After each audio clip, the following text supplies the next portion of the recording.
मैं आपसे यही जानना चाहती हूँ कि ये पार्किंसंस आखिर में है क्या? क्या ये किसी तरह की बीमारी है, कोई डिज़ीज़ है? क्या होता है ये? और क्या मुख्य कारण हैं इसके? क्या रीज़न्स हैं जिसकी वज़ह से व्यक्ति सफ़र करता है इस बीमारी से? इसके बारे में कुछ बताइए। पार्किंसंस एक न्यूरोलॉजिकल रोग है जिसमें पेशेंट्स की गतिविधियाँ या मूवमेंट्स काफ़ी प्रभावित होती है, वो स्लो हो जाती है। इसका मुख्य कारण ये है कि ब्रेन में सब्सटेंशिया नाइग्रा का एक भाग होता है जहाँ पे रसायन यानी कि न्यूरोट्रांसमीटर्स प्रोड्यूस होते हैं।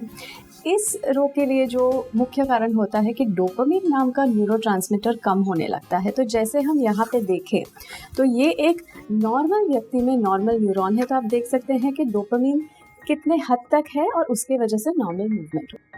वही कंपैरिजन में आप पार्किंसंस के पेशेंट के लिए देखें तो डोपामिन की मात्रा काफ़ी कम हो जाती है।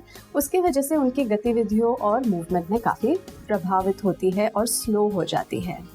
जी, मतलब कहा जा सकता है कि अगर किसी वजह से हमारा मूवमेंट स्लो हो जाता है, गतिविधियाँ अवरुद्ध होती हैं, तो इस पूरी चीज़ को पार्किंसंस कहा जा सकता है। हाँ, मतलब केमिकल बदलाव की वजह से जो आपकी गतिविधियाँ प्रभावित होती है, यहाँ पे कोई लकवा नहीं है या ऐसी कोई बीमारी नहीं है जिसकी वजह से मसल वीकनेस या स्नायु पेशी आपकी ताकत कम हो जाती है, पर केमिकल चेंज की वजह से ये प्रभावित होती है और वो पेशेंट्स में देखा जाता है। नेहल जी, एक चीज़ मैं आपसे और जानना चाहूँगी कि अगर हम बात करें हमारे सीनियर सिटीजन्स की, जो हमारे वरिष्ठ नागरिक हैं, 60 की उम्र जो पार कर चुके हैं, अगर हम उन लोगों की बात करें, तो उन लोगों में ये समस्या कितनी कॉमन है, कितनी आम है, उसके बारे में कुछ बताइए।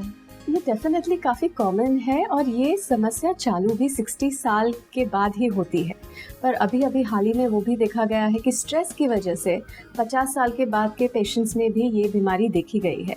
अगर स्टेटिस्टिक्स या आंकड़े ले तो अराउंड विश्व भर में 63 मिलियन लोग हैं जो पार्किंसंस रोग से पीड़ित है। तो अप्रॉक्सीमेटली आप बता सकते हैं कि 60 साल के बाद 1% पेशेंट्स होते हैं जिनको ये बीमारी होती है और 80 साल के बाद 4% पॉपुलेशन को ये बीमारी हो सकती है।